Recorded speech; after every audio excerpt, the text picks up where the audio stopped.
25 people who are not sitting down are called Bones, Gonzalo,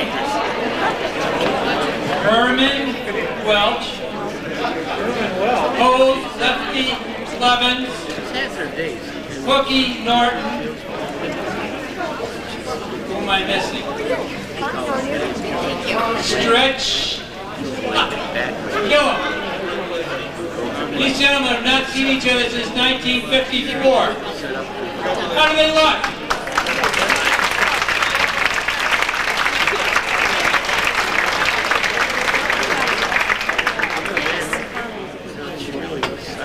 This is all being recorded by America's own favorite photographer, A.J. Morrow. And also by PEGTV with Jerry Munger in the back. Jerry.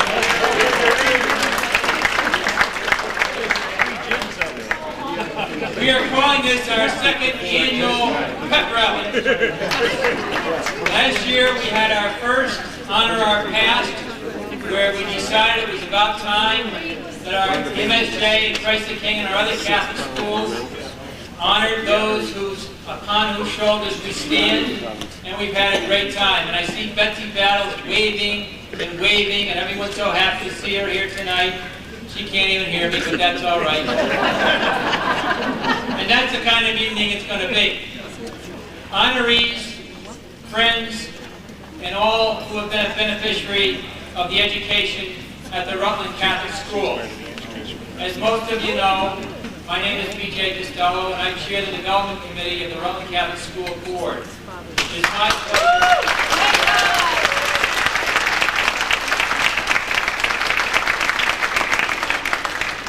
my pleasure to welcome you to the second annual Honor Our Past dinner. Thank you for coming. We will have one tonight. The one thing that I noticed was not in the Herald today. Did anyone read the Herald today? The one thing that was not, Dick Pozzo doesn't buy it because he doesn't, you know. Joe Lovin's going to buy it, but he couldn't come up with the cash. Bobby was going to lend it to him, and Hookie brought one to hand out to Stretch, so there we go. The one thing that was not in, that was in last year at this time, was the report of the seismic disturbance down in the northeast corner of Calvary Cemetery, when it was reported that Wayne Young had been named Teacher of the Year in Mill River. Now that section of the cemetery is where the citizens of St. Joseph have some of their final resting places. That was not happening this year. This would not be possible tonight without a number of individuals. Kathy Bowe,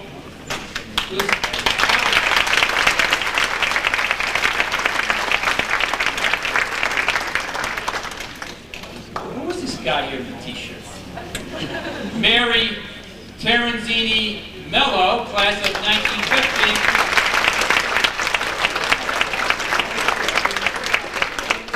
Carol Raish, who was in the back. Carol Raish. She's our own Promesta. She's trying to convince the Stanleys they should talk to each other. And then there's the Development Committee who's on the inside cover of your journals. Mark Harding, who runs the music program at Mount St. Joseph, provided those students tonight with that wonderful music. Was that terrific or what?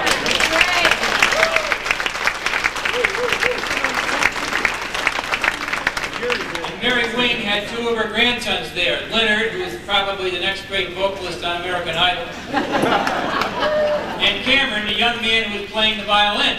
So that was terrific. And Leonard's parents are here tonight. Klaus and Tricia, thank you very much for producing that great kid. The program tonight that you have in front of you was produced, is it beautiful or what? That was produced by Christine McGinnis. Christine, stand up please.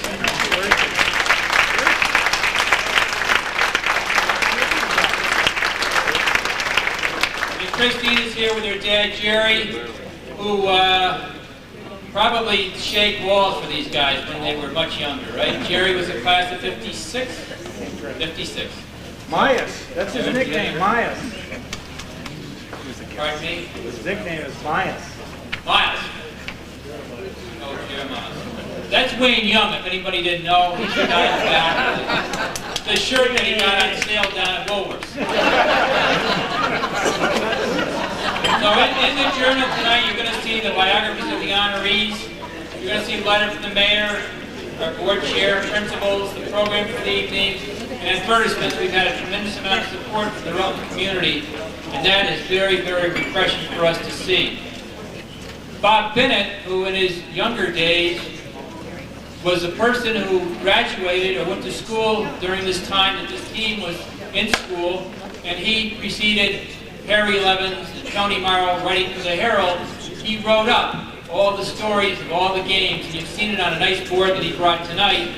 And Joe Levin's daughter produced this beautiful, if you haven't seen it, item, which he carried across the country from San Francisco, California, just so it could be here tonight.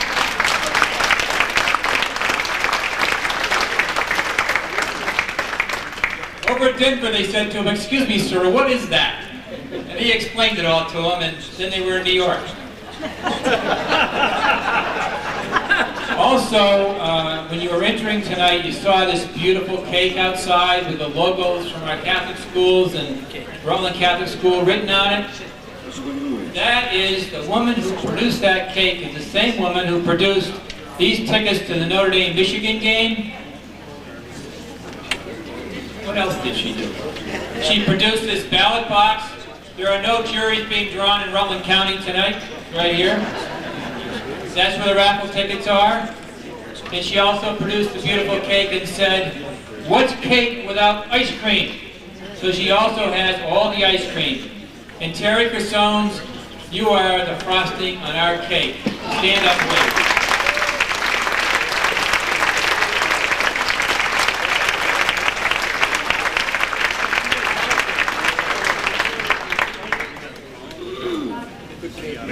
Wayne, would you please have a seat?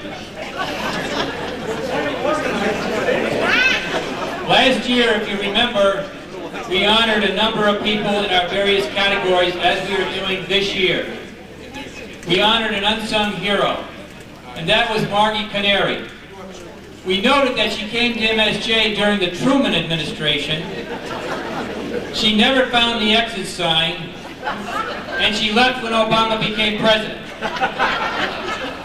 She took care of every principal and every detail at MSJ for all those years, and she was there when all these were students and young men, and Bob Bennett was there, and Sister Judy Levins was there. And by the way, I was informed tonight that the reason this team was successful was because Sister Judy Levins was responsible as the cheerleader getting them all through.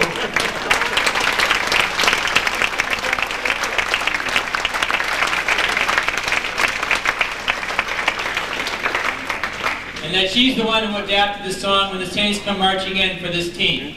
So that's a really special time, 56 years ago. Last year we also honored, John Valenti. Where's John Valenti tonight? There's a couple. John Valenti. He's being honored tonight. He was also at school during the time that Margie Canary was there. We also honored Father Wendell Sears and Sister Rita Marie Emerson last year. And for alumni, we honored Bobby Rotella, who many of you know is a fairly famous... How did the Stanleys get over here? Is a very famous sports psychologist. He does Patrick Harrington and a number of others, and he contributed to our auction tonight some flags signed by some fairly famous golfers like Patrick Harrington, and some books he has.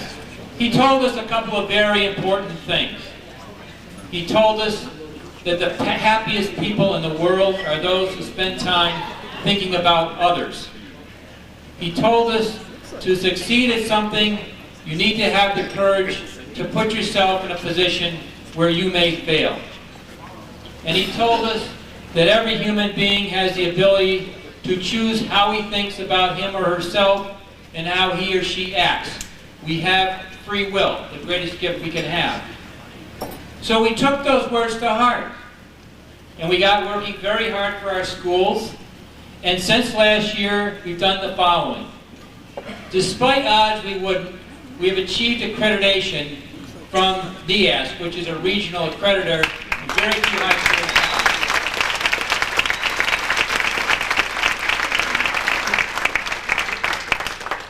Our enrollment is increasing. We have new scholarships that have been awarded. In February, we began something called the Science and Technology Initiatives. We named this after Tim McHugh, who graduated in 1969. His classmates have been very good in this, as have others. We've raised nearly $100,000 since then.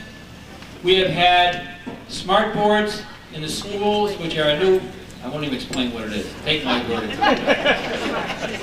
Notebooks, every new incoming freshman gets a new computer that they have with them. Lab tables, program upgrades, science equipment, and all of that is due to you. And the first person, the night we did it, that stood up and said, "I'm there for you, BJ," is Roy Rotella. Roy, thank you.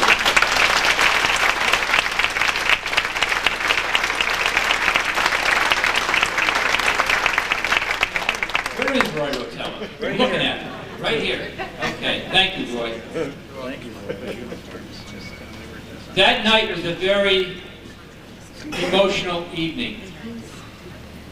That night, we called it, we kick off with this science thing. It was in the middle of February. We did it at the country club, and we told the story of a young man who was a senior, Josh Scaraglia. And Josh Scaraglia was a great athlete at MSJ. He graduated last month. He was a tremendous young man, and on the day he was awarded a full scholarship down to Johns Hopkins University. He came out of Rutland High School at night. Someone did a U-turn in their car quickly and hit him. Fortunately, his friend Chris Reedy, whose mother is here somewhere, and sister, Chris Reedy, his friend, rushed over, grabbed him, pulled out his phone, called 911, and an ambulance came. He was taken up to the Rutland Hospital, and fortunately that night, there was a helicopter there. And helicopters are very rare up at the Rutland Hospital, but it was one there that night. No accident, I would tell you. They packed him in there, he told his mother things did not look very good. His mother's here tonight, Kathy. Where's Kathy Scaraglia? Where's Kathy Scaraglia?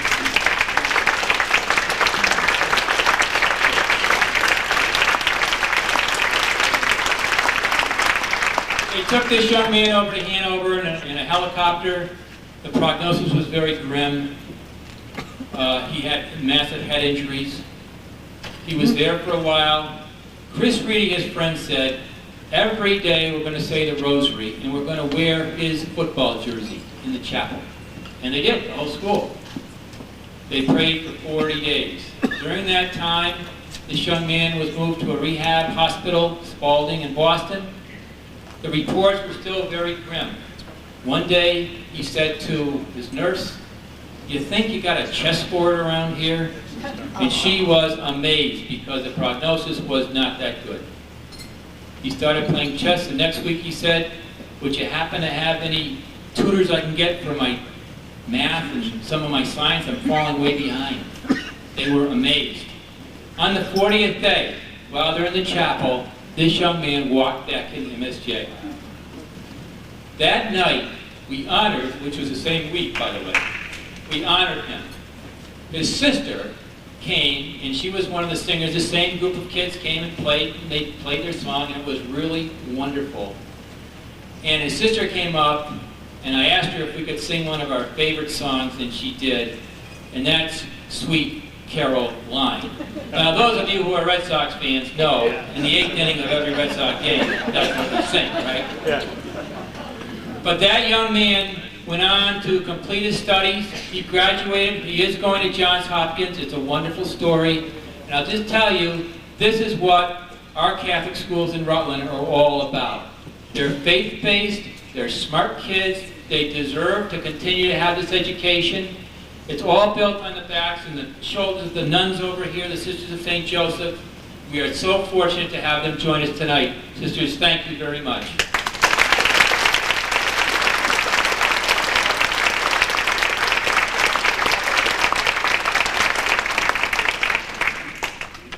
So this miracle happened, and you know, I have a friend, Bob Martell. Is he here tonight?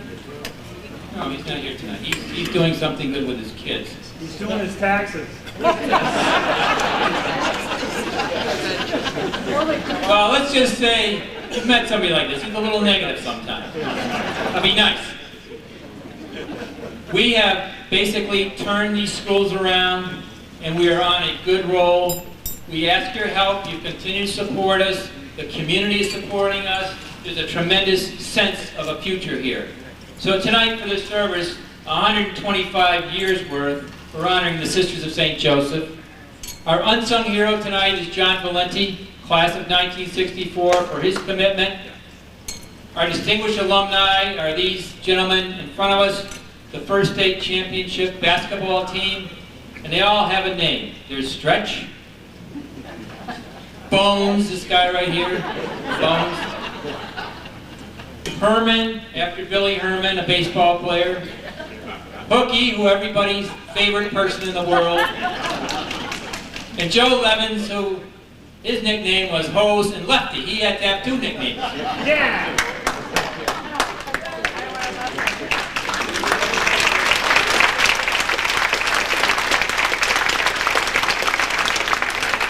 And then we have Bill Flory, who was an assistant coach in that team, and his nickname was Coach. Tonight, you know, we have all the way from Seattle, Washington, my youngest brother, Barry, who retired as a Vice Admiral in charge of the Pacific Fleet. And Barry was asked one time, so Admiral, what's your nickname? And he said, my nickname is Sir. So thank you for making this evening so special.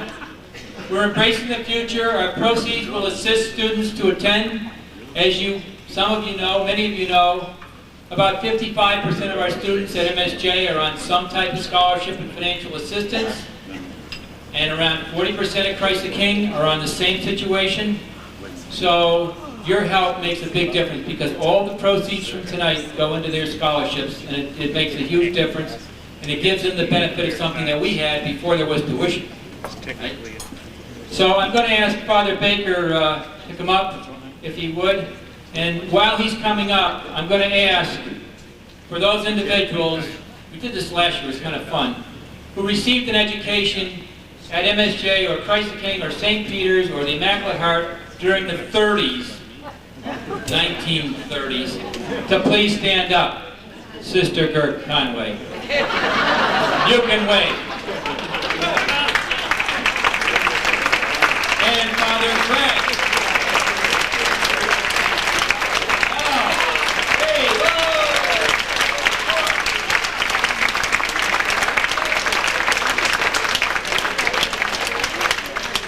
Now how about the 1940s? Sure. You like me, took it 10 years ago to get back. 1940, Silvio. Thank you. Oh, Joey and, yes, Uncle Joe and Aunt Mary Wing. The what did we just do, the 40s?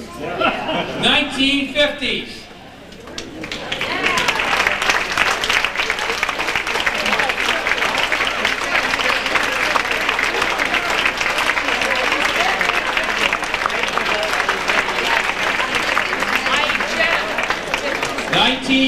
'60s.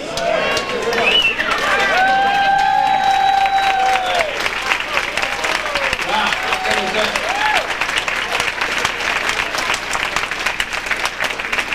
How about 1970 through the 21st century?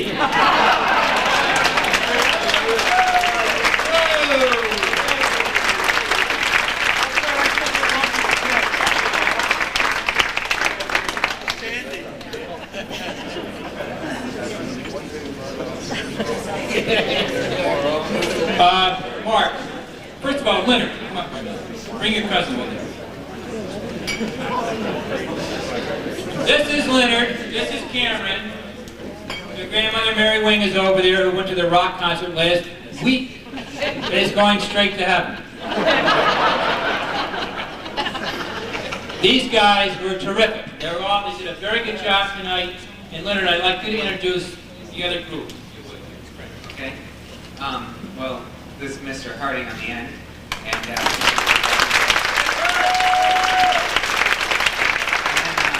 is next to him, and he was doing the guitar. As well as Matt next to him, also on the guitar.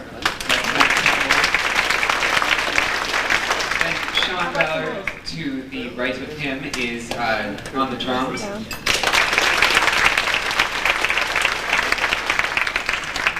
Peter was on the alto saxophone.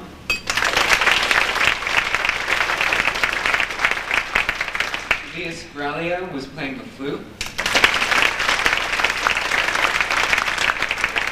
Jessica Brusso was playing the piano.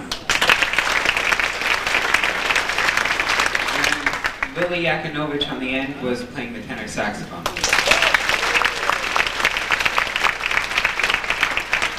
Now, Leonard, were you together for several months to practice for tonight? Actually, we started practicing today around 3:15 or so. How good is that?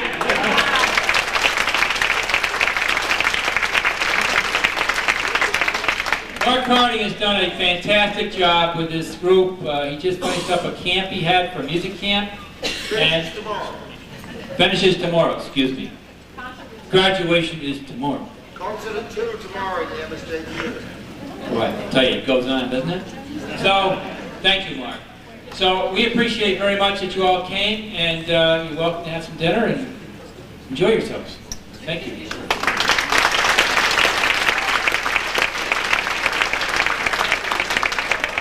You know, the mention of, I forgot a couple things which I'm going to tell you. We were able to obtain a matching grant for the music program of $20,500 from the Tarrant Foundation. That has to be matched between now and the 1st of December. So, if you're interested in helping out at all, if you could help, if you could let me know. And I believe that there should be some postcards on your tables with some opportunities to help. I don't see them as I'm looking out here. Oh, they're in the program. I'm sorry, they're in the program. So if you make a note, I'll collect those at the end, or we'll have it collected. That would be good if we could do that. We also have a world-class theater program, the Jennifer Bagley Theater. She wins every year, every contest there is. She's terrific, and she's done a great job. We're also establishing something called a corporate internship program this year, where students will, Pearl messed up, right? What did I tell you? She's like a nun here, she's like my mother. Okay. And that program is basically going to have students work throughout Rutland, and in exchange for that, the person that they're working with will provide a mentorship and will provide some income to MSJ to provide additional monies for our scholarship fund. And that's a very exciting initiative. This year, by the way, our students who graduated in June earned over $3 million in scholarships. And they are going,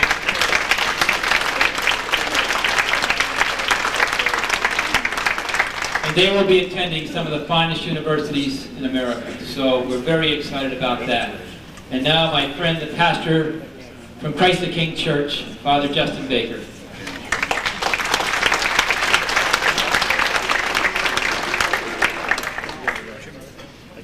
Today is the feast of Saint Martha. Now you know Martha and Mary. Mary's at the feet of Jesus, and Martha is the one working her tail and asks Jesus, come on, can't Mary share some of the work? And Jesus says, no, she has chosen a better thing. I'd like to say that all of you are the Marthas, so that the students of this area can attend Catholic schools, so they can be at the feet of Jesus. I thank you for your effort, constantly. The feast of St. Martha couldn't have fallen on a better day. We have to remember that St. Martha is the worker, the And that's what we're asked to be. We have to be in order to keep these schools open. And I thank you for all your efforts and all that you've done.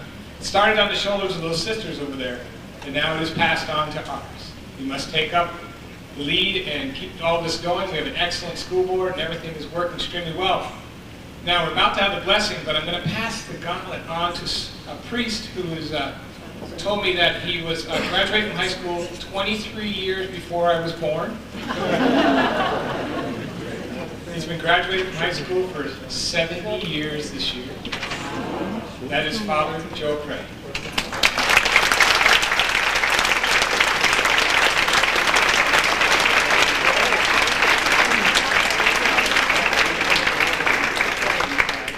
Being of the old school, I still stay to the old refrain. Bless us, O Lord, these thy gifts, which we are about to receive from thy promise, through Christ our Lord. Amen. May God supply for the wants of others, souls of all the faithful departed, through the mercy of God, rest in peace. Amen. Thank you. God bless.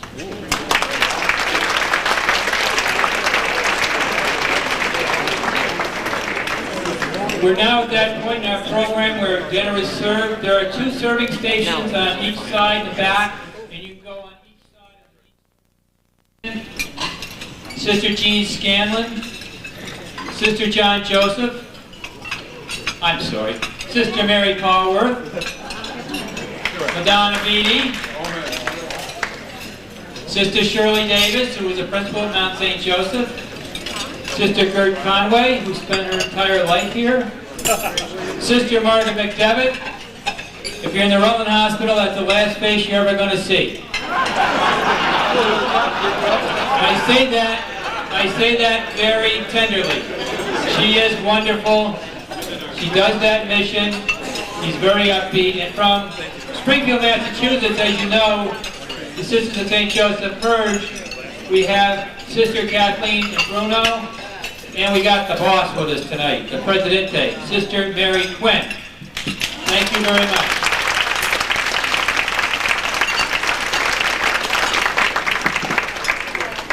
Presenting the sisters tonight will be my classmate from Mount St. Joseph Academy, the star of stage, screen, television, Jim Carter.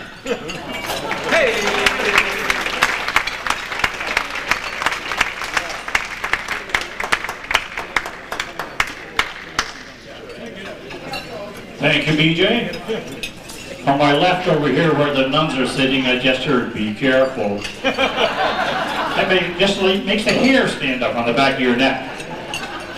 I would like to thank BJ for inviting me to say a few words here tonight to the Sisters of St. Joseph.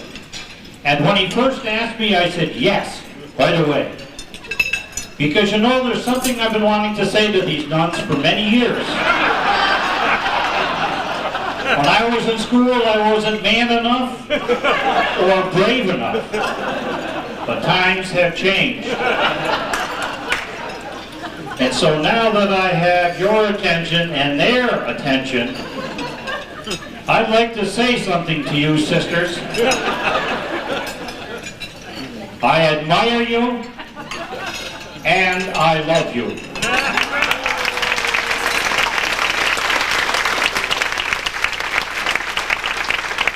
And I am sure I speak for everybody here, and just to prove it, everybody that agrees with me, if you want, stand up and give the Sisters of St. Joseph a round of applause.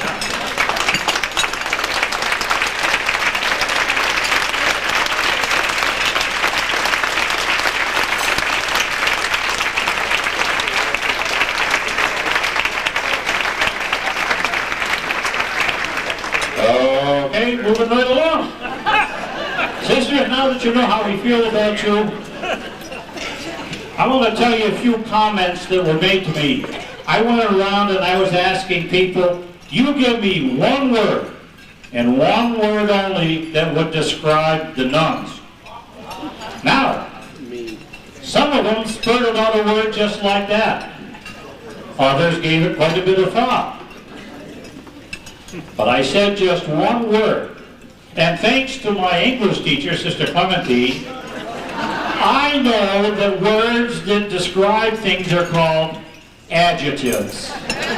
So here are just a few of the adjectives that were given to me. Now I asked everybody, young, old, older, decrepit, everybody. Here are some of those adjectives. Smart, short, tall,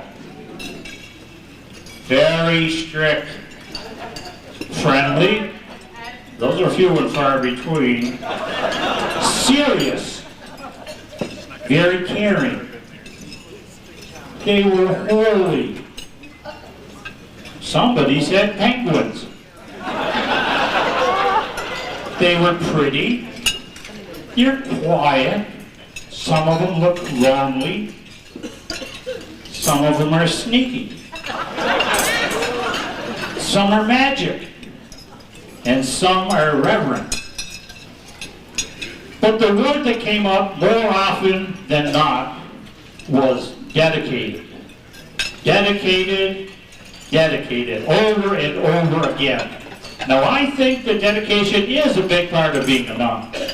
But moreover, it really has to be a special calling from God. Now in my job, I have the privilege of visiting with these nuns on a fairly regular basis down at their home. So I asked a few of them, did you just wake up some morning and say, you know, I'm going to be a nun. I'm going to dedicate my whole life to God? Well, no, it doesn't really happen that way, I was told. There is a sermon that says, you didn't choose me, rather I chose you. Because who else would select a profession where you face hundreds and hundreds of young boys and girls bursting at the seam with testosterone, hormones running wild, and right on the edge of puberty? Who else would do that? It does have to be a dedication. It's got to be the nuns. Now, I know from my experience that teenagers, because I once was, can be very uncaring, sometimes cruel, full of wisecracks, and they tend to think that the teachers and the nuns are there just for their entertainment. But let me assure you, sisters, we eventually grow out of that, and we come to realize the great sacrifices that you made and you continue to make. So I'm apologizing for all these wisecrackers here in the audience. Please forgive us. We know not what we are doing. Now there's an insert in tonight's program with the history of the Sisters in St. Joseph and how we became so lucky to have them here in Rutland. So please read about them. You're going to find out some amazing facts. Read about the 5 natural-born Irish sisters from County Tipperary who all became nuns, came here to Rutland. 4 of them have gone to meet their Maker, and unfortunately Sister Bridget is not here this evening. But now that's dedication on a very grand scale. I was always amazed and intrigued by the nuns. Did they really have hair under those veils? Do they ever dribble their food on that pure white bib? Most of us at our age, you can tell what we've had. It's all over our shirts. Do you suppose they ever fought amongst themselves, sisters? Now, I come from a large family. There was 9 kids in my family. I had 6 sisters, and more than once I saw them go on. So I am suspecting things were a little wild some nights in the convent. But you know what amazed me?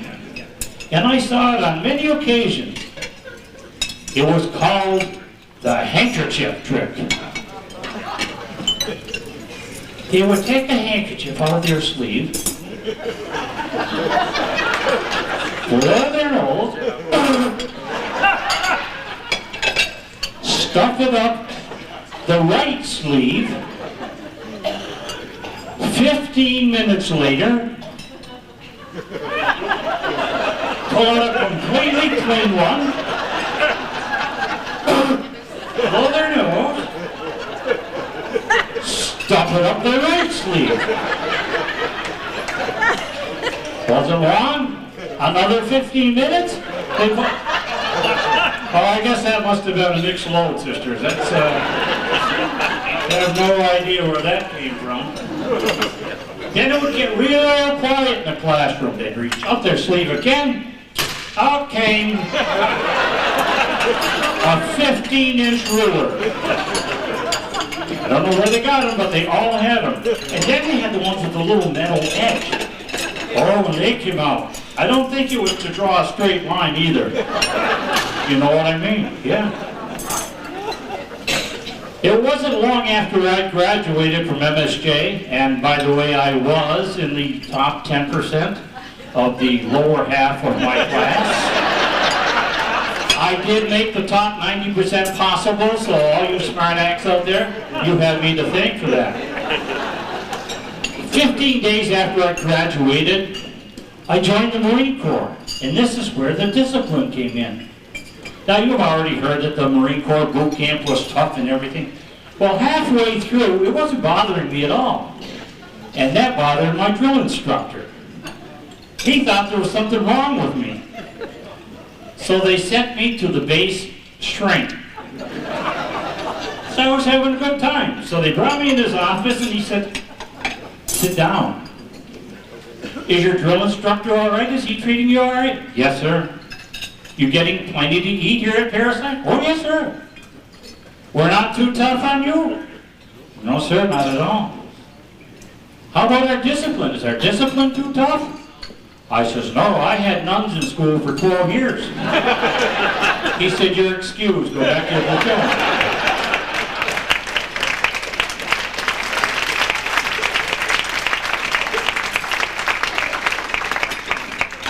Nuns are also miracle workers. And if you don't believe me, one of my classmates who was not in the top of his class, they worked very hard with him for 4 years, and they finally brought him up to a D- student. And I'm proud to say Bob Carbon was here tonight. Bob, how you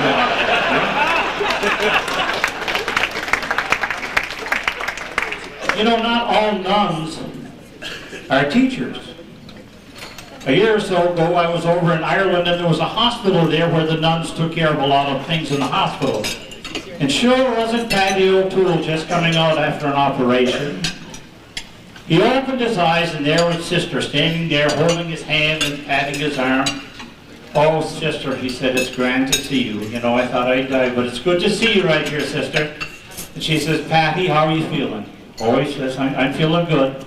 She said, well, Patty, you know, part of my job here at the hospital is I'm involved in finance. And I have to know how you intend to pay for this operation. Do you have a savings account? No, sister, I don't have any savings account whatsoever. Well, certainly, you must have a credit card? No, sister, I don't have a credit card either. Well, there must be somebody in your family that has some money. No, sister, all I have is I have one sister, and she's a spinster nun up there in Galway. Well, sister was a little offended. She said, Patty, just because someone is a nun does not mean they're a spinster. We consider ourselves married to God. Well, he said, fine, send the bill to my brother-in-law.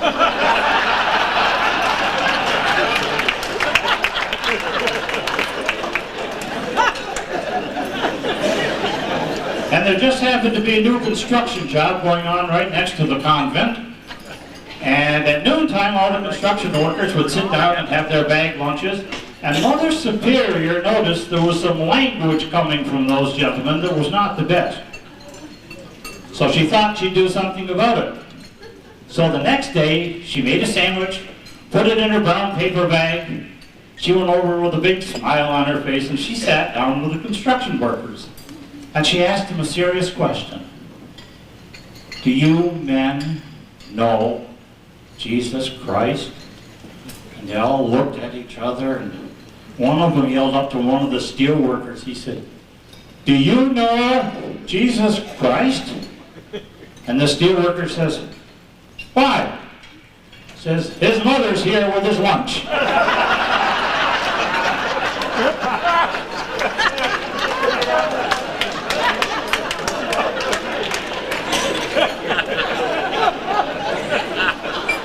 As I was writing a few remarks for tonight, I was reminded of the 1967 movie To Sir with Love, starring Sidney Poitier. Great movie, wasn't it? The movie ended with one of his students, Lulu, singing a song. And the song asked the questions, how do you thank someone who has taken you from crayons to perfume? It isn't easy, but I try.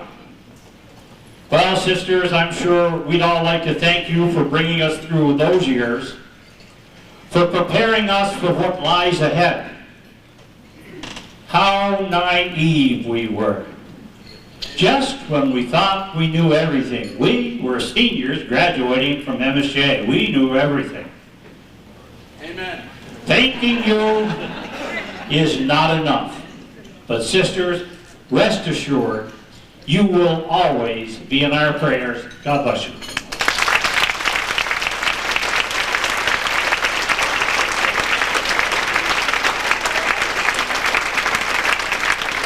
And here tonight for your entertaining pleasure is Sister Margaret Devitt. Let's give her a big hand as she comes up here.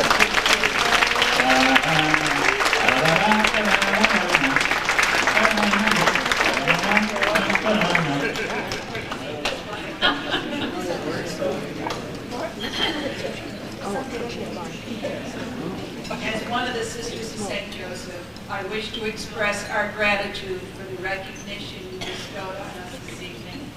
A special thank you to the board of the Rutland Catholic Schools for creating these events of honoring our past. Many thanks to Jim Carvey for displaying our achievements through the years as we serve the students at Christ the King and Mount St. Joseph. As you continue to support and encourage Catholic education in the Rutland area, be assured that you will be in our daily prayers. God bless you all. And if you have an extra prayer, the Red Sox need it.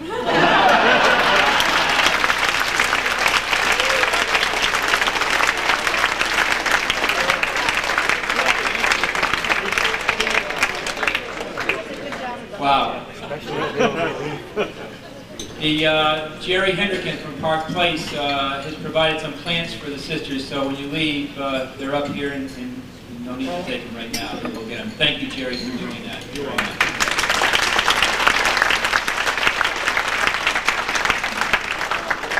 Carol Winkowski is here.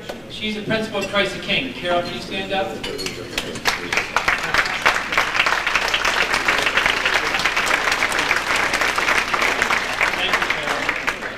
Our next award is the Unsung Hero Award, which is given to John Valenti, class of 1964, and Rob McClellan will be the presenter. Rob?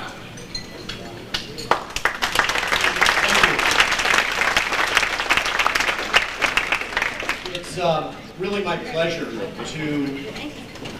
present this award to John Valenti as the Unsung Hero for 2010. The first thing we should know is that this is the real John Valenti, not the lawyer guy over there. This is the real one.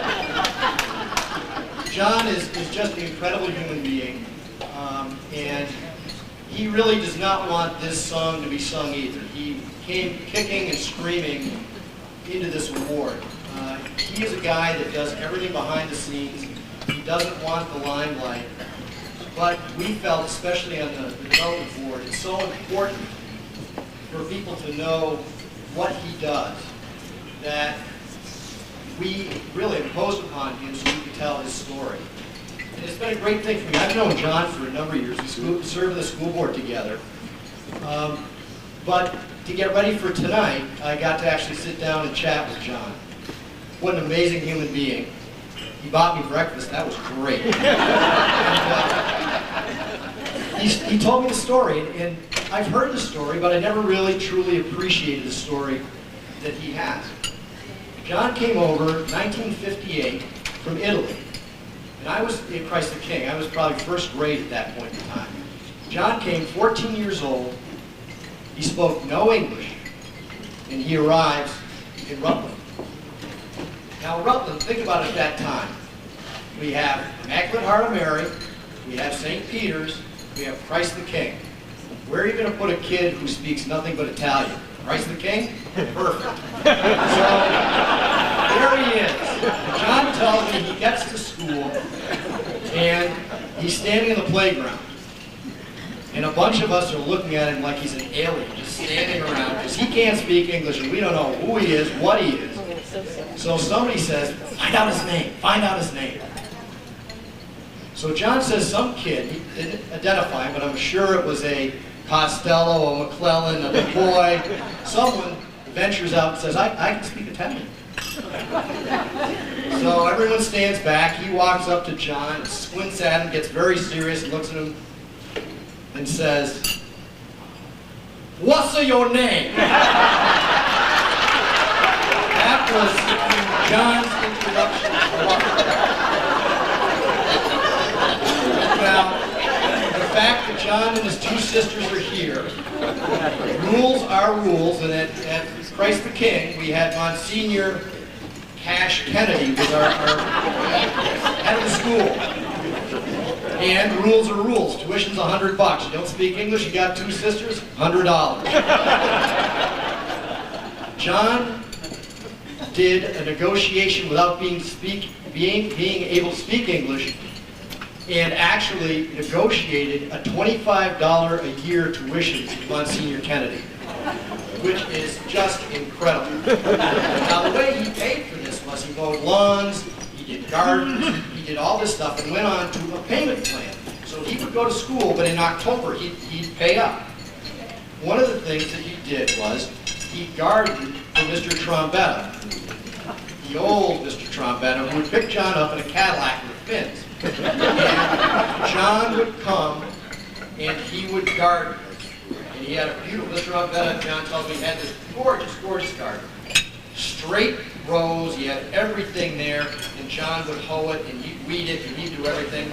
One day, Mr. Trombetta comes, and he takes a look with tears in his eyes at a row of pepper plants. And there's a pepper plant that's bent over, where John had been weeding. He looks at John, said, "I'd rather have lost $1,000 than that pepper plant." So tonight, what we have done, because in the spirit of reconciliation, we heard this story and everyone felt badly. John, we got a bucket of peppers, and we believe in the Trombetta currency. This is probably worth about 60 grand.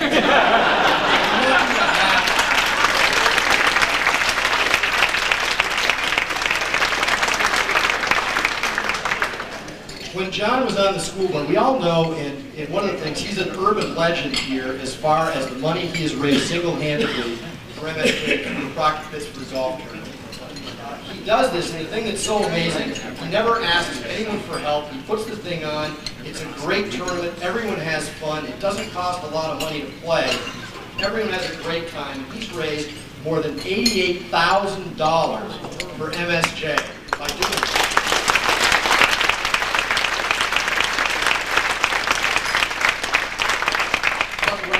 Realize, and I kind of knew it, but I didn't, and I don't think other people realize it. John served on the school board from 1989 to 1995. And some things always remain the same at MSJ. There's never enough money to do stuff that has to be done. So the building was falling into a state of disrepair. Sister Shirley was there, and she appointed John to the most thankless of tasks, which is the building committee. He goes on the building committee, and as he told me this morning, he looked at the minutes of the meeting. For the past 15 years, they had had the same problems for 15 years. What he did is he called in favors with people that he'd worked with forever around this place. And he took on all of these tasks, and And what he did was he arranged for the asbestos in the building to be removed. He replaced a boiler. He repointed the concrete where the cross over the chapel is. He got that done. He put a new roof over the middle school, and he paved the parking lot. This is one guy with no resources when they said it couldn't be done. John Valenti did it.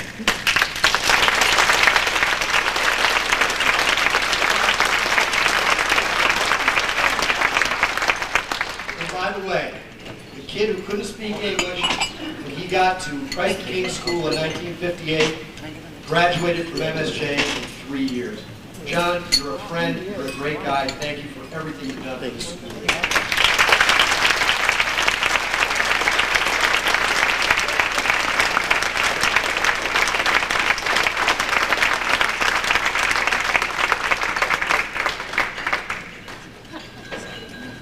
One other thing, besides the pepper currency, you've earned it. We got a chair for you to sit down and take a rest, but don't stop working, okay?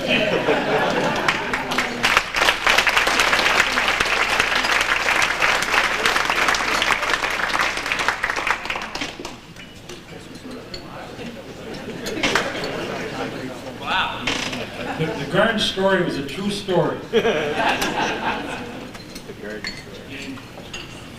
old Mr. Trombetta, Frank's father, young Frank's grandfather, taught me to drive in a Cadillac. And he took me up to get my license. And so we're waiting here. And the guy comes out and says, calls me name. He says, you here for your license? Yep. He goes, where's your car? It's right here. So he goes, you want to take your license in the car? I said, no, it's in the car. So he points at a VW. I said, no. I said, well, what are you driving? Something to the Cadillac. Thank you very much for your kind words, Rob. I want to congratulate the Sisters of St. Joseph. Every one of them.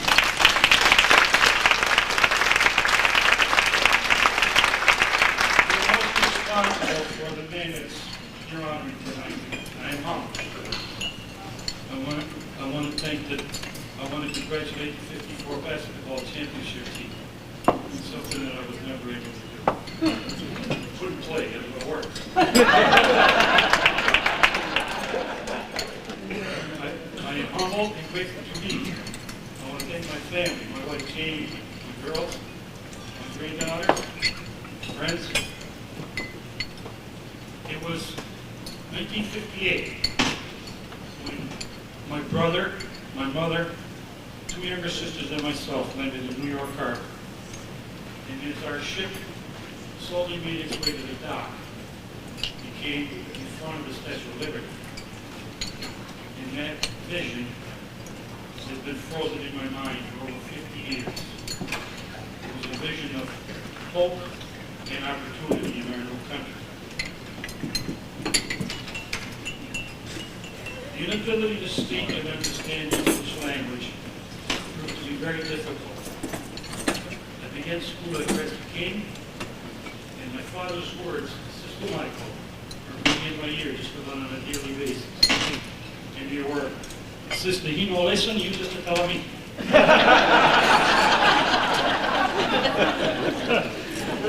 I had the good fortune to be placed as Mrs. Noonan's 6th grade class.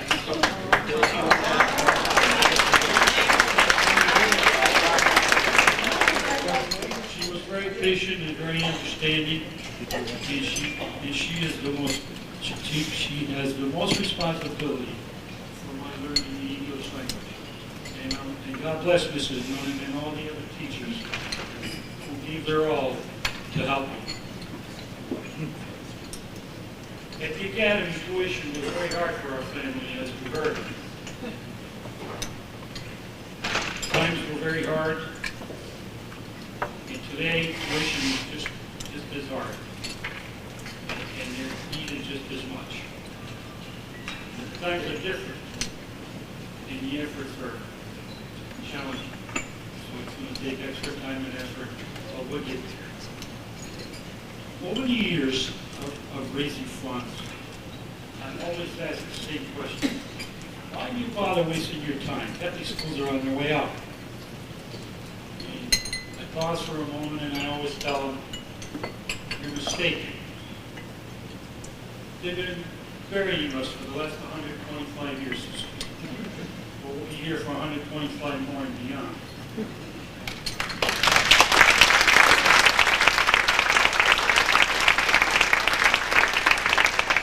Cresta King and MSJ are hallowed ground.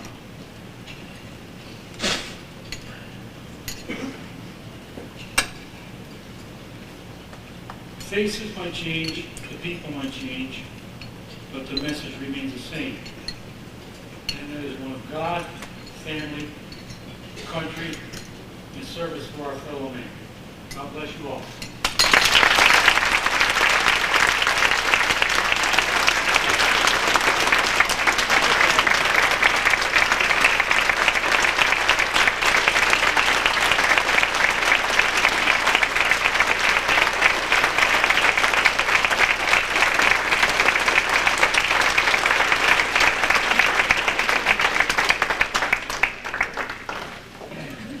Wow. Now Andrea, who's this nice young lady over here, wave Andrea, tells me she's got 30 raffle tickets left. So if anyone has money burning in their pocket and they want to get one, please see Andrea and we'll go from there. The next part of our program, we're going to be honoring this group in front of me, who, for people growing up in my era, these were their heroes. And I grew up next to Bobby Welch, who gave me my first bike. Gave me as about a fourth grader a 38-ounce bat that had a screw in it with black tape that I dragged around, you know, like a kid. And I have very fond memories of his parents, particularly his mother Peg, who one time saved my life, which I won't bore you with that story. So these are a special group, and tonight we are very fortunate to have Jack Healy, who will be the presenter. Jack?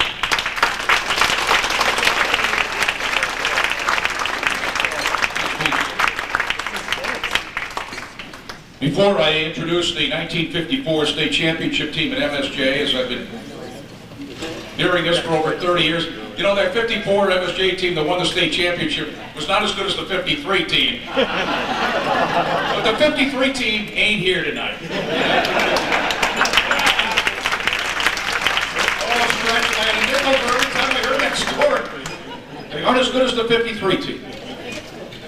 And we'll get to the 54 team here in just a second. I have a confession to make tonight, which in this company is a good place to have a confession. I was scared to death of Sister Annunziata. Now, I'm not a 10-year-old, you know, I was talking about, at the time, like 45 years old. I was scared to death of Sister Annunziata. God bless her, but I got a little story. Sister Annunziata, I think we were probably doing a remote broadcast on the radio some years ago, and it was probably Catholic School Week or something like that. And Sister Annunziata was with us when we were doing the broadcast. And as I say, I was scared to death of Sister Annunziata. I'm scared right now, as a matter of fact. So we're doing the broadcast, talking about a variety of things, and Sister Annunziata's coming up next. We're going to be back with Sister Annunziata in just a moment. We'll be right back.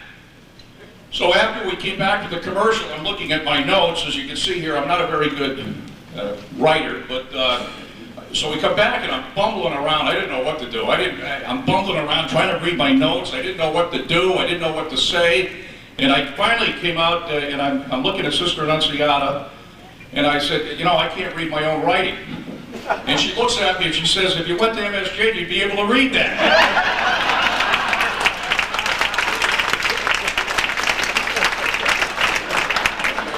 She was probably right. I was thinking today too, MSJ was on my mind today. I was thinking of MSJ bingo. Speaking of the radio, and I was trying to get the historic accuracy as when bingo went by the boards, I guess maybe 2 or 3 years ago. But you know, when bingo was Have you ever gone to the fair? I think Woody Allen told this story once. You know, have you ever, you know, they had the bowling pins or the milk bottles, and you try to throw them. You know, a hurricane would come through and you couldn't knock those bottles down. It was impossible. That's the way it was for MSJ Bingo. Did you ever notice that they canceled more World Series than MSJ Bingo? It'd be a January afternoon, and we'd be doing the weather on the radio and say it's 20 below zero. We got winter storm warnings. We're expecting about 8 or 9 feet of snow. But there will be MSJ Bingo. Nothing stopped MSJ Bingo. Tornado watch, MSJ Bingo tonight. MSJ basketball got postponed. Can't play it Wednesday night. Got MSJ Bingo. Now to the 1954 basketball team. There is a gentleman that I know was a part of the team, Jay Fred. I saw his son earlier. He'll be up a little bit later. As Jay Fred reminded me, and I already knew, a legend in his own mind. But Jay Fred must have kept you guys laughing. I feel like I want to do a Gilly Goddick thing right now, but I can't. You know, nobody could do it like Jay Fred. But when I first came to Rutland some years ago, I remember going to a pickup basketball game, I think at the rec department. And we're playing and so forth, and this guy that's there, and he was the only one that went to the free throw line. The only one that got fouled. And also there was only one person there with a scorebook, and I think it was Jay Fred, the son here, who was here tonight, if I'm not mistaken. What's wrong with that, Jack? What's wrong with that? What's that? What's wrong with that? Count it. So he was about 8 or 9 years old up on the stage keeping score. There was only one name in the book, Jay Fred Carmine. He was the only one that came to the free throw line, Jay Fred Carmine. I finally realized who it was. I said, who was that guy? Well, that's Jay Fred Carmine. And as we all know, Fred, right? He's the only athlete in the history. And he counted every point in the basketball out back with me. I know he did. He counted every point, and in the backyard with me shooting hoops, though. Those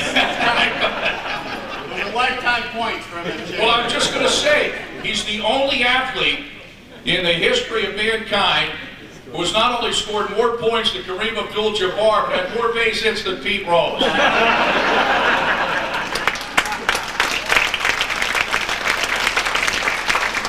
Told this story too. He had me absolutely convinced. He told me one night, your dad, that he was the third base coach for the Cardinals affiliate in North Dakota, and I believe him. That's right. He told me he was related to Jonathan Winters. I believe him too. Come on. Now to the 1954 basketball team, who we're honoring them tonight, and I've known a few of them over the years. Bill Flory, who is a guy that gets younger every day. I mentioned this. It's amazing. The assistant coach, Bill Flory. Stretch Gillum, who people may or may not know. I first met Stretch a few years before he came to Rutland, 4 or 5 years. I did go to KUA for a couple of years.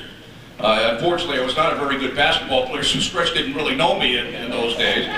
But and I did go out for basketball the first year, Stretch. I was on the JVs at the age of about 23 at KUA. And then I went out for swimming the next year, and Stretch forgot about me altogether. But Stretch was, the good sisters would know, we did go to Mass on Sundays, and Stretch was the chaperone on the bus at KUA when we went off to Mass in Lebanon every Sunday. And certainly fond memories of that. And his son and daughter, Joe and Mary, at the time, they were very young, and tells you how old I am too. But so I wanted everybody to know I did go to Mass at that time, back when I went to KUA. Actually, as Stretch tells the story, everybody was so anxious to get off campus at KUA, there were about 65, 75 people on the bus that weren't even Catholic.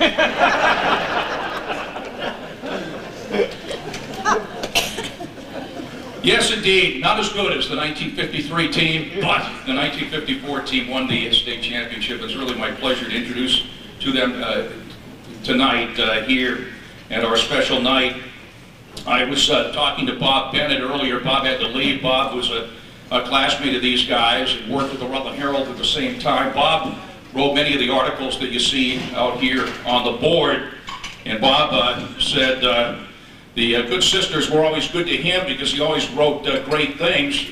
And he said it was so easy to write about a team that was winning all the time and eventually went on to win the state championship. And also from the program, just to read along with you, from the time boys first started attending MSJ with a class of 1931, sports was an important part of school life, and almost from the start, MSJ teams did very well. In the early years, it's a small school that played mostly Marble Valley League competitors such as Proctor, Pittsford, Pulteney, and Brandon.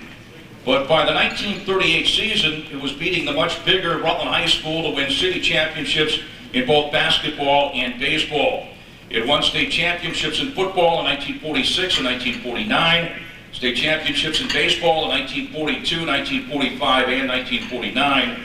But until 1954, it never won a state championship in basketball, although it came very close, I hate to say, fellas, in 1953, losing to Burlington High School 56-52 in the championship game. MSJ had lost some of its best athletes when the class of 1953 graduated, and the new crop of basketball starters, Dick Balzello, Bob Stretch Gillum, Basil Nichols, Joe Levins, Charlie O'Rourke, was playing under a new head coach, George Farrell. Although a tall team by the standards of the day, it averaged 6'2", Stretch was 6'4", was said to be the tallest player in the state. It's not a dominating team, and some wondered at the start whether it would even be a good one. And many doubted it would qualify for the Southern Vermont tournament, which back then was played by the 4 top teams in the league. It lost an opening game to the 1953 MSJ alumni team, and in fact lost 4 of its first 5 games. It got blown away 42-27 in an early game against Springfield. It had to come from behind to beat Brattleboro 47-44, and then lost to Rutland 48-47. It played a miserable second game against Brattleboro, losing 58-32. Lost to Bellows Falls by a score of 63-50, and according to an account in the Herald, had the living daylights scared out of it by a mediocre but fired up West Rutland team before finally winning 64-58. It ended the regular season with a 12-9 record, but it proved to be a resilient team and one that would manage to play its best ball at the most important time and to come together in the clutch. 4 of the starters, Balzello, Levins, Nichols, and O'Rourke, have been playing together for years, starting with CYO basketball at Christ the King, along with such key reserves as Bob Welch and Richard Hookie Norton. They were comfortable with one another, meshed well as a team, and by the time that tournament play began, they were very confident, having beaten Cathedral 70-59 in the last game of the regular season. MSJ won the semifinal game of the Southern Vermont tournament by beating Springfield 57-50, and then outplayed Rutland by a score of 63-49 in the final, beating the Raiders for the second time in 3 games.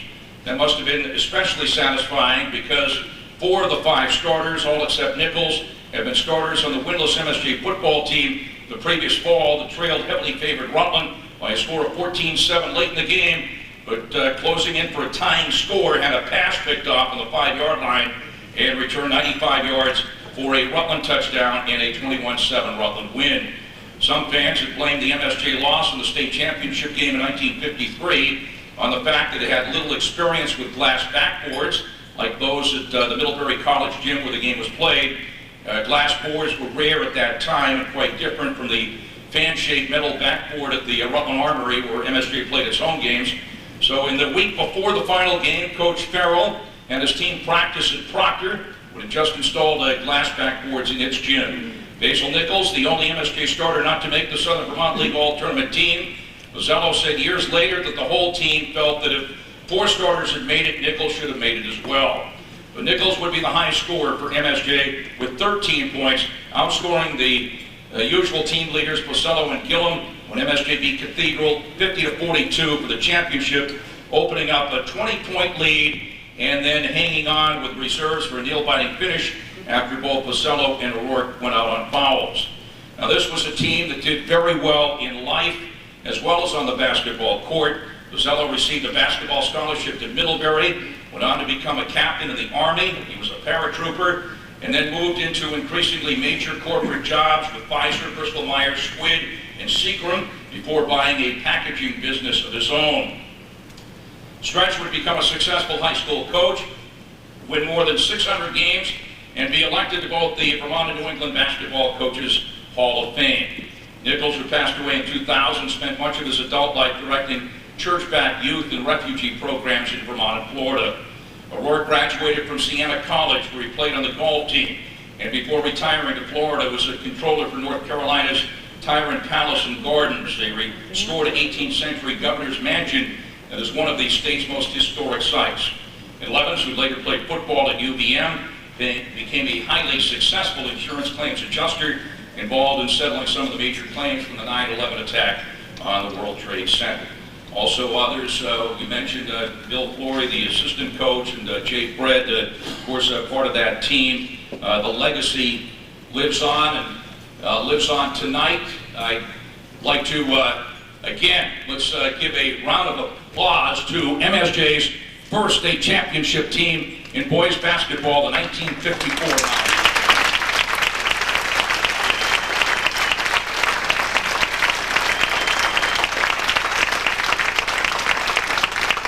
Introduce them here one at a time, the ones that are here with us. Captain Stretch Gillum, we all asked them to please come up to the podium here if they could. Dick Pozzello. Joe Levins. Bobby Welch.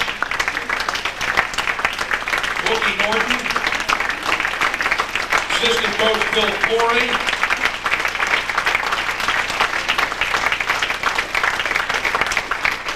We're all signing the basketball that I believe we will be raffling off here a little bit later.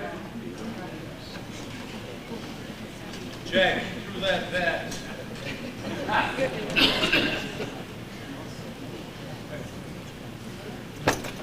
Through that bat. Rutland intercepted.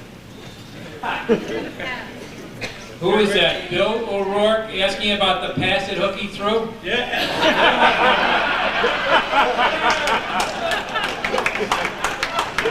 Bobby Welch, being the good guy he is, says it was him, not the man with the golden arm.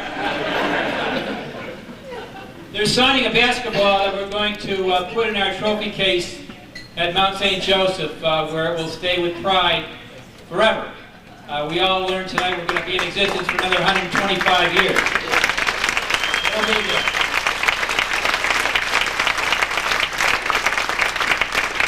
I should mention, I'd be remiss if I didn't mention Roy Rotella again, who was on that first football state championship team.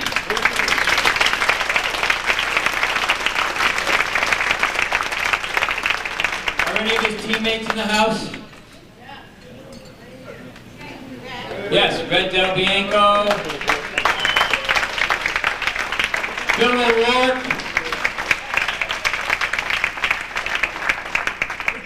Dick Pozzello. No, it's not. Is everybody signed? I'm sorry, I said we were going to raffle it off. Apparently it's going to be a trophy case, all right?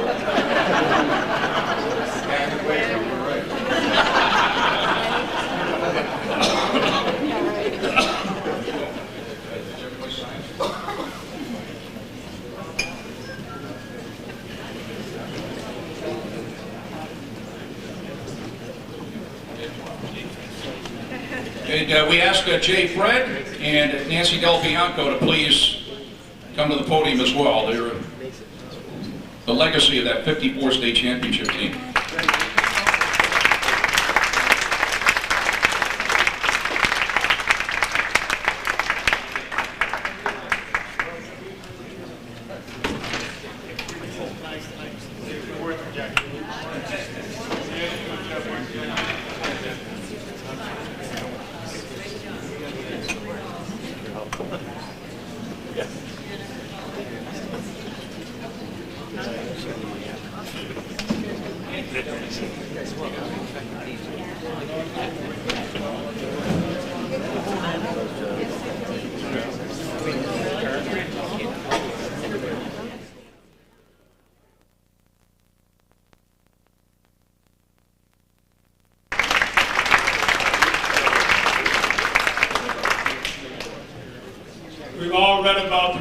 King, St. Peter's stuff. These guys keep telling me about it here. You know, in '53, I guess the problem was we had too many St. Peter's guys on the team. And now, just like tonight, okay, being recognized in all these years, right? I have to sit down again with 3 Christ the King guys. All I want to say is I want to thank the Rutland Catholic group for everything that they're doing, and you know, MSJ and St. Peter's and Catholic education that I had has really been very special to me in all the years that I've worked, and I've worked with kids, and I just, you know, learned so much from my teachers and my coaches growing up that I think that that's really helped me to be sort of a successful basketball coach and working with young people. And I'm just really proud of MSJ and everything that they've done for me. And I also would like to thank my wife for 100 years that I met at St. Peter's as a 7th grader and didn't like her life. Okay? I guess I disliked her so much that we spent all this time together, and she has really been a great, great help for me along the way, and been very helpful in my coaching situation. And also my family that's always been really special to me and helpful me. There's one thing that my brother Bill, okay, that went to St. Peter's, and we lived at the other side of St. Peter's. In the backyard, you could run over to St. Peter's. Front yard, you go to MSJ. So he owns the record, okay, of being late pretty near every day. Right, Bill? Thank you very much, and I'd like to have these guys just say a couple of words.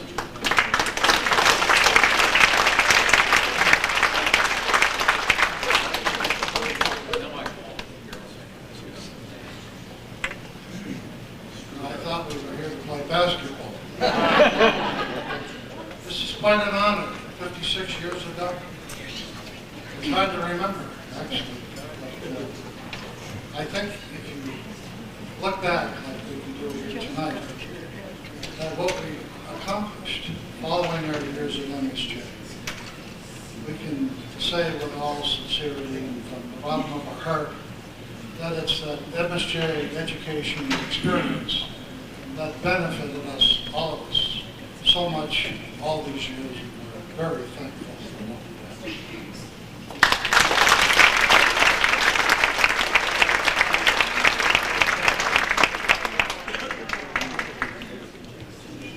Joe Levins came to town today, and he at the country club, and we were reflecting on Mount St. Joseph, Christ the King, and it's such gratitude to the great teachers we had at Christ the King as well as Mount St. Joseph. You know, Walter Moore, all the sisters, It's just a magnificent thing, and I'm sort of a true product of the Academy as well as Christ the King. Of course, my brothers and sisters went there, and my mother graduated from Mount St. Joseph in 1916 when it was an all-girls school, and my father started at Holy Innocents, which was the predecessor to Christ the King. Christ the King Parish. I'm sure my mother is looking down on us. I'm not so sure about my dad.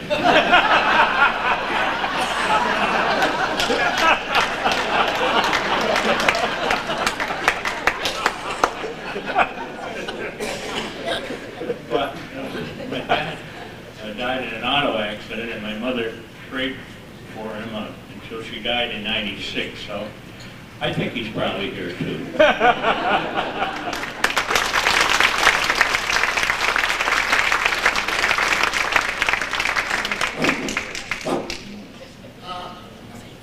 guess one of the things I always think about is how lucky we were as guys to be born when we were born. Things that we wouldn't let our kids do, we were allowed to do. We hitchhiked all over the state. We fourth grade, we walked all over town. It was a wonderful experience, and I'm really happy. I was really happy that I lived to it. And my wife too.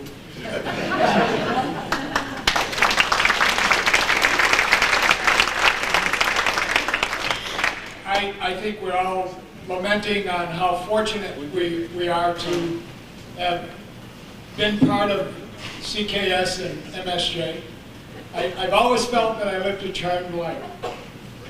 I ended up with a wonderful wife, and I just feel very grateful to the nuns. And it's really an honor for us to be sharing this evening with them, because they all played such an important role in our lives and what we all became. Thank you very much, everybody.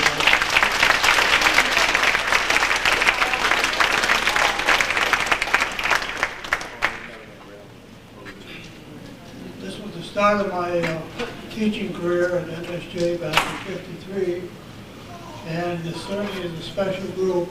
We haven't won that state championship, even though the record for the season was mediocre. They did produce, and were counted in the second season, and it was a great experience to have known all these gentlemen, and they got on to be very successful in their careers. It was just the beginning of my 41 years of teaching, and I can say that it was the start of a wonderful career in coaching and also in officiating for myself. And it's been a pleasure to know all these gentlemen, and it's nice to see them again. And thanks to the Sisters of St. Joseph's, they were the best people in the world to work for, and we wish everybody continuous success as we go on here in the future.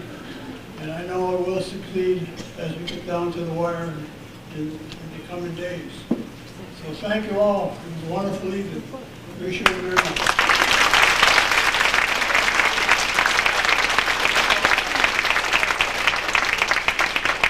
There you go, Bones, Hookie, Stretch, the coach, Hose, and Herman. And his friend was called Hoover. Hoover. After a president, why not?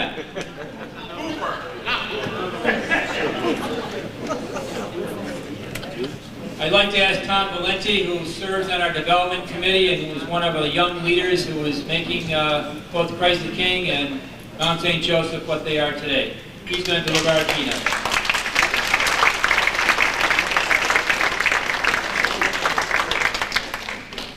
So this is a tough act to follow.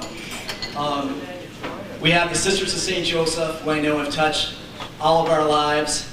We have cousin John Valenti, not my brother John Valenti, not my grandfather John Valenti, but cousin John Valenti, who's, coming to America's story has been inspiration to most of us. And the class of, it's not the class of, it's the 1954 state championship basketball team. I've been fortunate enough to know some of these people for all my life. And I particularly remember growing up, when I was 7 years old, MSJ was going for the championship in 1984. And I think there was a lot of doubt, it was a very scrappy team. But I remember being a kid and people said, well, we've won it once before. And how it just seemed right to win it in 54, that we win it in 84. So, but the inspiration these guys have been with their lives. And I think that's what runs through with all of our honorees, what they have given back. And it is August, and August around here is a special time of year, some of you know, because it's not August yet, but it will be. There's a racetrack over in Saratoga, New York. And the MSJ community has been very supportive of that racetrack. And, I had a lot to say tonight, but after all these speakers, they've told you many of the things I was going to tell you. But I think there's a story from the racetrack that sheds a lot of light on the Rutland Catholic Schools community. The story is, there's a man who goes to the track. He's an experienced bettor. And before the first race, he goes to the paddock where they saddle the horses. And he happens to notice there is a priest at the paddock. And the priest blesses a horse. So he thinks this is a little strange. I've actually seen a priest here tonight bless a horse, but that's another story. The priest blesses the 3-horse. And the man says, well, that's something a little strange. But lo and behold, the 3-horse, it's a long shot. It comes in, wins a race. So before the second race, he goes down. And he goes to the paddock again. And the same priest is there, and he blesses the 5-horse. Lo and behold, the 5-horse wins. So the man says to himself, well, this can't be a coincidence. And before the third race, the priest blesses the 7-horse. It's a favorite. And the guy says, well, I'm not missing out this time. He takes all of his money, and he puts it on the 7-horse. And the 7-horse finishes last. So he goes to the priest and he says, I don't understand. You blessed the 3-horse, and the 3-horse won. You blessed the 5-horse, and the 5-horse won, but you blessed the 7-horse, and it finished last. And he said, my son, you must not have gone to Catholic school, because you don't know the difference between a blessing and last rites.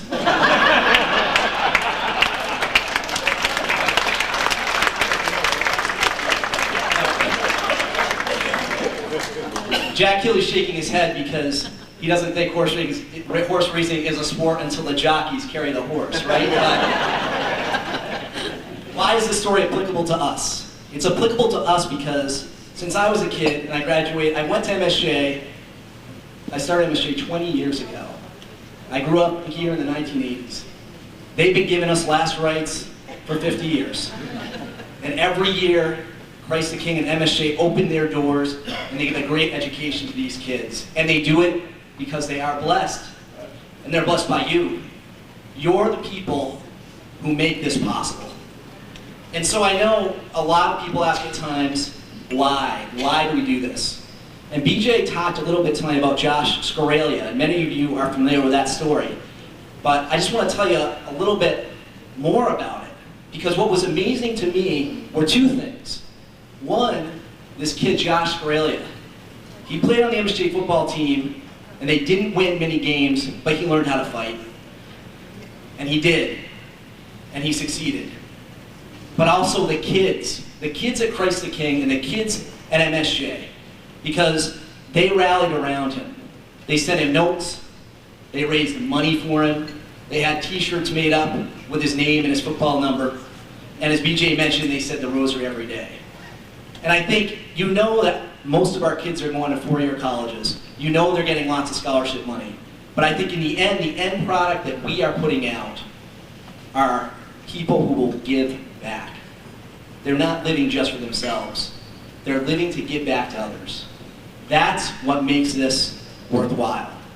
And so part of my job here is to thank you because you're the people who make that happen. I also have a favor to ask, which is you all do so much. How can I ask you for more? It's a little embarrassing. But what we have done the last couple of years is build this group up.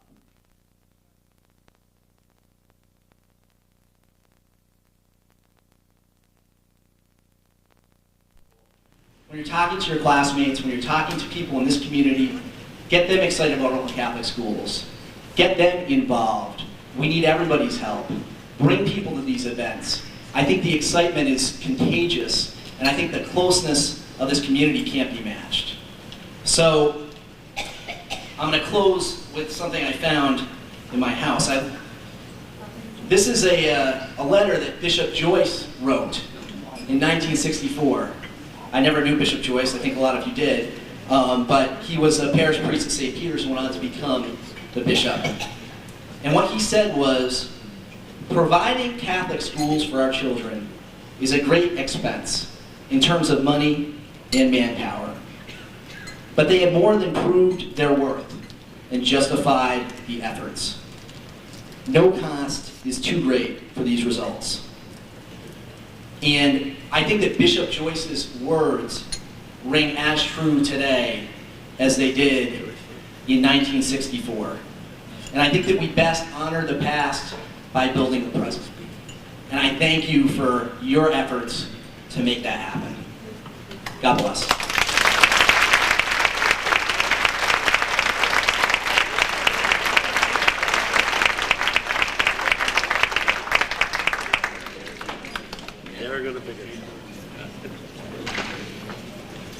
How lucky were we to have Bishop Joyce, by the way? Last year we had our bishop come, Bishop Montano, and he didn't fit it in this year, and I know many of you are disappointed about that.